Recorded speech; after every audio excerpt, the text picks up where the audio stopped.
What's up, Broncos country? Welcome back inside the UC Health Training Center for today's edition of Broncos Now. Team reporter and host Sydney Jones here. And coming up on today's episode, we'll hear from head coach Nathaniel Hackett and all three coordinators as they spoke to the media today. Plus, Raiders.com's Eddie Paskal joins the show to discuss the matchup from the Raiders' perspective. All that and more coming up.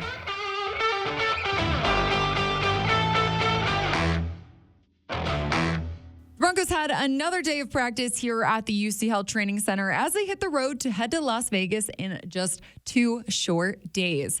We heard from head coach Nathaniel Hackett and all three coordinators today as they spoke to the media. Offensive coordinator Justin Outten discussed how he hopes to see this offense build upon their performance in the fourth quarter versus the 49ers this past Sunday.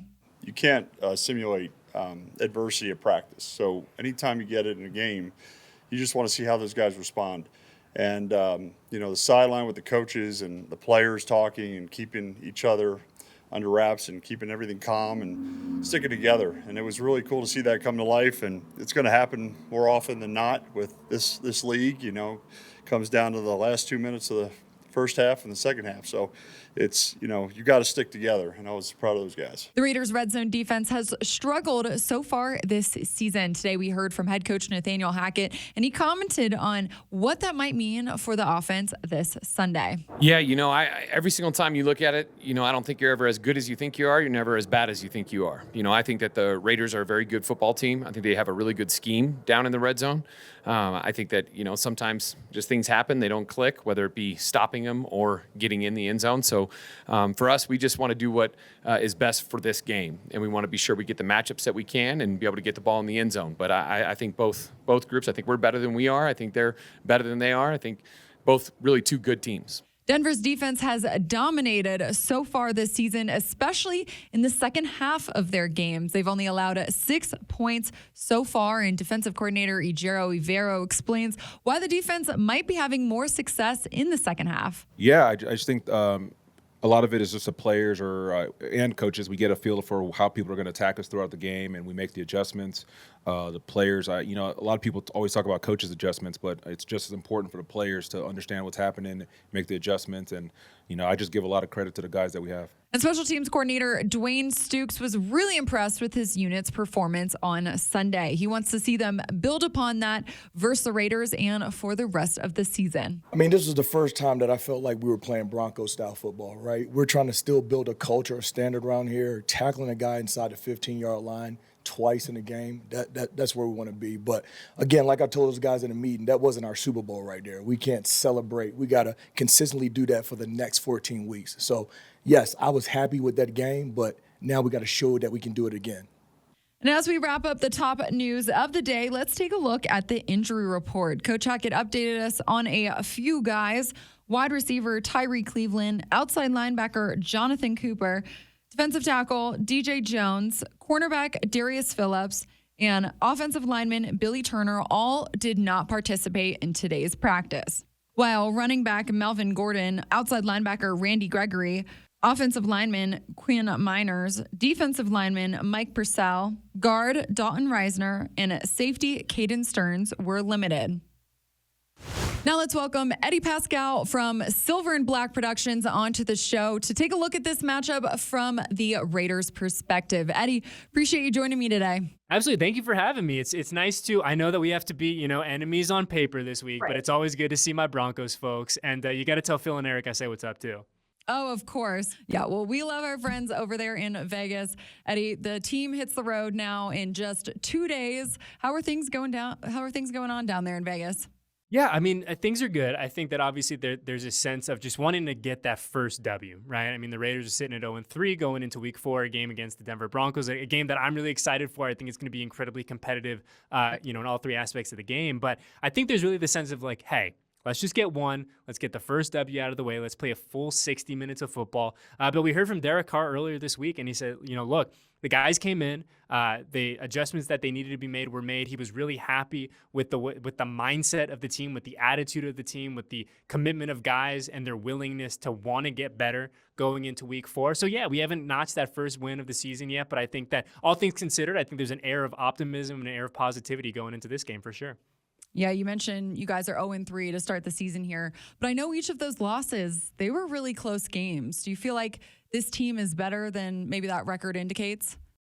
Yeah, I mean, I think so. It's hard to tell, right? Because, I mean, as well as I do, insert sports cliche here, but it's, you are what your record says you are at some point. And so the Raiders haven't done enough as of today to win one of those 3 games. And now, have they played really competitive football for stretches of those 3 games? Absolutely. I mean, you look at the second half against the Chargers, you look at the first half against the Cardinals, and then you look at the second half last week against the Titans, and they played really good football, quality football in all 3 phases.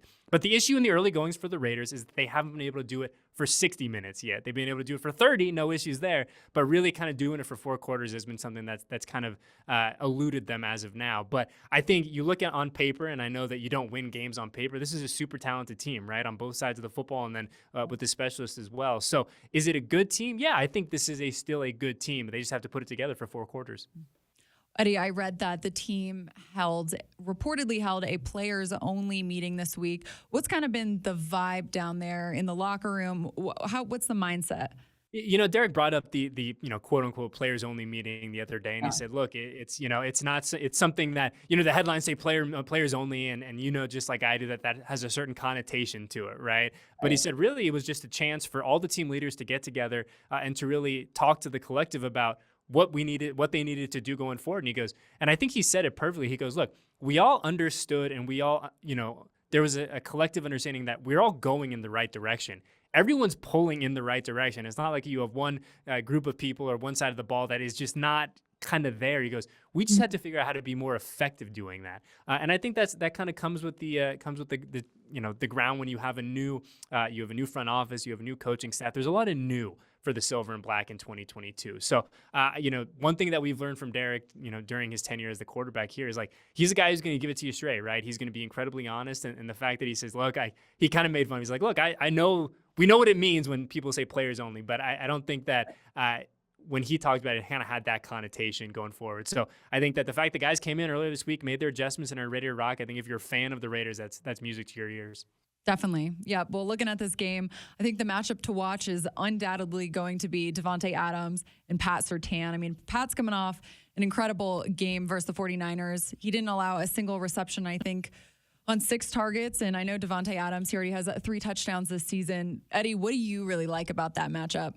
Man, I think it'll just, as a football fan, it's going to be really exciting. I mean, since we were in the early window last week, we got to catch, most of the game, really the second half of that Sunday night game that you all played in. And yeah, I mean, Pat Surtain's one of those dudes that, like, you're like, oh wow, like this guy's like a player. Yeah, he's the real deal. And so I think that seeing him going up against Davante, and Davante, depending on who you ask, is either the best or the second best or third best wide receiver in the NFL. I think he's going to be a lot of fun. I'm excited to see kind of how he gets involved. Speaking about Davante in the offense for a full 4 quarters, and it'll be an incredible matchup to watch. And I think if you're just a fan of football, make sure you're locked in with us on Sunday afternoon, because that's going to be a blast to watch for 4 quarters. No doubt. Eddie, looking at the offense as a whole, what have you really liked about, Derek Carr in this offense's performance that you really want to see them build upon this weekend as they're going up against a Denver defense that has been pretty dominant so far this season? Yeah, I mean, I think just off the top, you talk about that Denver defense. That is a legit, no nonsense. Look at the stats. That's a top 3 defense in the NFL, right? So I think Derek and company are certainly going to have their work cut out for him this weekend. But one thing from my point of view that I've really liked in the early goings is I think the Raiders have done a really good job of running the ball when they've had the opportunity, right? I think that's the big caveat there, when they've had the opportunity to do so. I think through 3 games, Josh Jacobs has had a really nice start to 2022, but unfortunately, they just haven't been able to commit to the run game like I think a lot of fans would like to see them do. And that's just because of kind of game situations of either falling down or trying to secure a lead, things like that. And so I've been really positive on how they've run the ball. And so much has been made about the offensive line combinations that Josh McDaniels has thrown out there. And I think we're at 7 combinations right now. But, give the big fellas up front credit, because it really hasn't seemed to matter who's up there. They've done a really good job giving Derek time to operate, run, creating those running lanes for Josh and the rest of the back. So I think that when you look at what this offense has done well, I think, like I said, when they've had the chance, I think they've controlled the line of scrimmage and they've run the ball really well. And I think, giving Derek time to rock and to, give him time to find Davante is also been a really nice positive for them too. Looking at the defense, we all know the Raiders have a lethal pass rush with Max Crosby, Chandler Jones. Eddie, what have you seen from those guys over the past couple weeks, and how do you want to see them build upon these performances as they're going up against this Denver offense that's, still working through some things? Yeah, I mean, I think you said it perfectly with Max, starting with Max. I mean, Max has had a fantastic start to 2022. I talked about the insert the sports cliche here, but I mean, I think Max is another guy who's got the high motor, a dude who never quits, doesn't take a play off, is constantly pressuring the quarterback. I mean, he is very much, we talked about Pat Surtain being the real deal. I think Max Crosby is very much the real deal in terms of edge rushers in the NFL. So Max has had a phenomenal start to 2022. And I think Chandler Jones, I think if you're a fan of the Raiders, you've been kind of waiting for him to kind of really do his thing in a pretty substantive way. And he's had moments, right? But I think that once we can get Chandler firing on all cylinders and you got Max on the other edge, I think this defense has the chance to do some really exciting things, especially on the defensive front. Well, a lot to watch for this weekend as the Broncos head to Vegas for their first AFC West matchup of the season. Eddie, appreciate your time today and your insight. Absolutely. Safe travels, and we see you at Allegiant, okay? Well, that'll do it for today's edition of Broncos Now, Broncos Country. Thanks so much for tuning in. I hope to see you right back here on the Broncos Podcast Network and YouTube tomorrow evening for a game preview. I'll see you all then.